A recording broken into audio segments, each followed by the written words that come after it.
Breaking news. पश्चिम बंगाल की राजनीति में सत्ता परिवर्तन का बदलाव, टीएमसी वर्सेज बीजेपी, किसकी होगी सरकार। जी हां दोस्तों, मैं बात कर रहा हूं अप्रैल 2026 में हो रहे पश्चिम बंगाल के विधानसभा चुनाव के प्रथम पेज में की गई वोटिंग के आधार पर।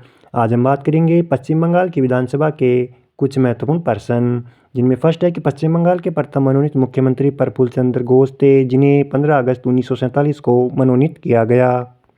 फिर इसके पश्चात है कि पश्चिम बंगाल के दूसरे मनोनीत मुख्यमंत्री विधान चंद्र रॉय थे, जिन्हें जनवरी 1948 में मुख्यमंत्री मनोनीत किया गया। संविधान लागू होने के समय मुख्यमंत्री विधान चंद्र रॉय ही थे। फिर इसके पश्चात है कि पश्चिम बंगाल के प्रथम मुख्यमंत्री कौन थे। प्रफुल्ल चंद्र घोष, जो कि स्वतंत्रता के बाद पहले मुख्यमंत्री थे। इसके पश्चात है कि पश्चिम बंगाल में पहली बार विधानसभा चुनाव 1952 में संपन्न हुए। कांग्रेस पार्टी सत्ता में आई और प्रथम निर्वाचित मुख्यमंत्री के रूप में विधान चंद्र रॉय ने पश्चिम बंगाल के पहले निर्वाचित मुख्यमंत्री के रूप में शपथ ग्रहण की। इसके पश्चात है कि पश्चिम बंगाल के एकमात्र मनोनीत और निर्वाचित सीएम विधान चंद्र रॉय ही थे, जिनका कार्यकाल 1948 से लेकर के 1967 तक रहा। फिर 1967 में हुए विधानसभा चुनाव में किसी भी पार्टी को स्पष्ट बहुमत नहीं मिला, तो यूनाइटेड फ्रंट यानी साझा सरकार ने सरकार बनाई और मुख्यमंत्री के रूप में अजय कुमार मुखर्जी, उप मुख्यमंत्री के रूप में ज्योति बसु उप मुख्यमंत्री बनाए गए।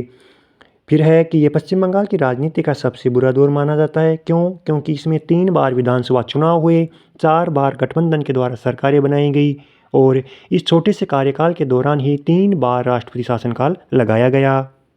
फिर है कि 1973 में विधानसभा चुनाव हुए और फिर 72 से लेकर के 77 तक हुए विधानसभा चुनाव में कांग्रेस पार्टी सत्ता में आई और मुख्यमंत्री के रूप में कांग्रेस के सिद्धार्थ शंकर रे पश्चिम बंगाल के मुख्यमंत्री बनाए गए। फिर इसके पश्चात है कि 1977 में हुए विधानसभा चुनाव में भारतीय कम्युनिस्ट पार्टी मार्क्सवादी पश्चिम बंगाल की राजनीति में आई और मुख्यमंत्री के रूप में ज्योति बसु पश्चिम बंगाल के नए मुख्यमंत्री निर्वाचित किए गए।